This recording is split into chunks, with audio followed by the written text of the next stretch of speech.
Guys, magandang araw sa inyong lahat. May papa-viewing lang ako na ating ginagawa dito na isang makina na nagkaroon siya ng tutong sa oil. Gawa ng yung kanyang o-ring bumigay, yung pressure o-ring bumigay. Ito yung ginagawa ko ngayon, mga pops. Ayan o. Ayan. Kaya ganyan ang kulay niyan. Nangitim siya. Kaya di ko na binaglas yung makina. Gawa ng hindi naman siya katok, okay naman siya umandar. Kaso nga lang, yung napansin namin, yung kanyang oil, hindi na-circulate. Gawa dun sa o-ring, oil, o-ring pressure oil, naputol dun sa may malapit sa kanyang filter. Yun sa kanyang nakakabit doon sa block. Yun na yung sa filter, yung nakakabit sa block mismo sa ilalim. Ayan, kaya inayos natin to. Hindi ko na binaklas yung kanyang head. Nilinis na lang. Tinanggal ko na lang yung mga dumi. Pwedeng alisin. Yung mga natutuklap na tinanggal ko na. Yung iba, hindi ko na muna tinuklap para hindi na dumami. Para nga siyang pininturahan, no? Yan, oh. Alam mo, pininturahan siya ng itim. Yan yung naging problema nung kanyang oil. Kaya yan, ina-assemble ko na ito ngayon. Ayan, papa-viewing ko lang sa mga baguhan na mekaniko kung paano ikabit yung kanyang roller arm at saka yung valve hydraulic tappet. Yan, yung hydraulic tappet niyan, ganito yon. Ayan, oh. Maiksi yan. Ito naman, isa itong 16 valve na makina. Mayroon silang ganito. Yung mga bago kasi ngayon, yung mga modelo, ganito na yung kanyang disenyo. Di na tulad ng dati na push tappet. Ito hydraulic tappet. Yan, yung ganyan yung nagiging trabaho niya sa kanyang camshaft. Bali dalawa camshaft niya, isang intake, isang exhaust. Ayan.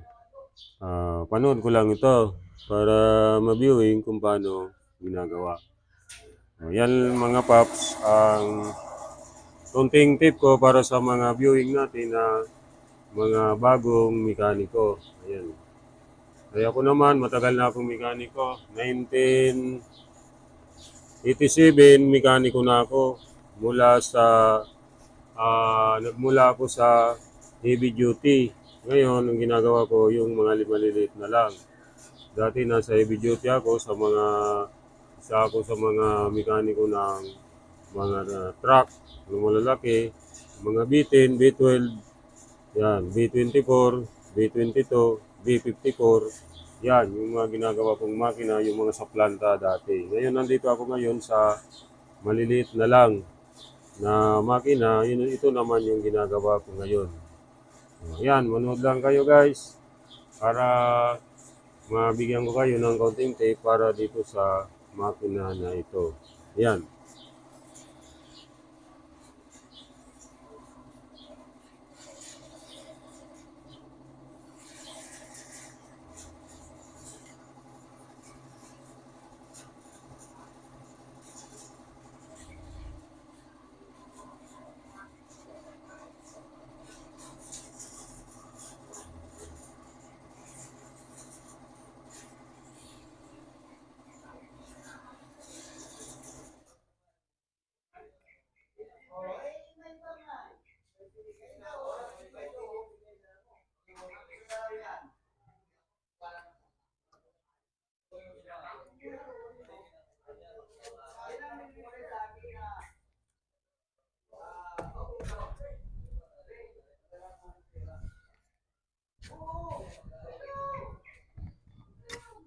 Ito yung tinatawag na roller or rocker arm na tinatawag natin.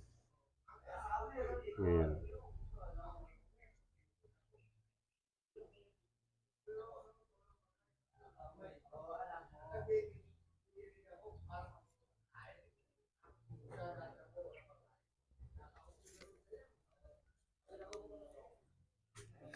Yan, bago ikabit, lalangisan mo muna siya. Para pag andar, ayan. Kasi pag start pa lang, wala pang aakyat na oil. Medyo mag-uumpisa pa lang siya, magbobomba. Kaya ilalagyan mo na siyang oil para dumating man yung oil, meron na siyang oil. Ayan.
Yan, itong cup na ito, meron siyang strainer. Ito strainer yan. Oh. Dito nakalagay. Yan. Dito nakalagay. Ito ay ang nagbabara pag nalagyan ng tutong na oil. Nagbabara dito. Yan. Yan. Yan ang tip ko. Meron yan strainer. Yan.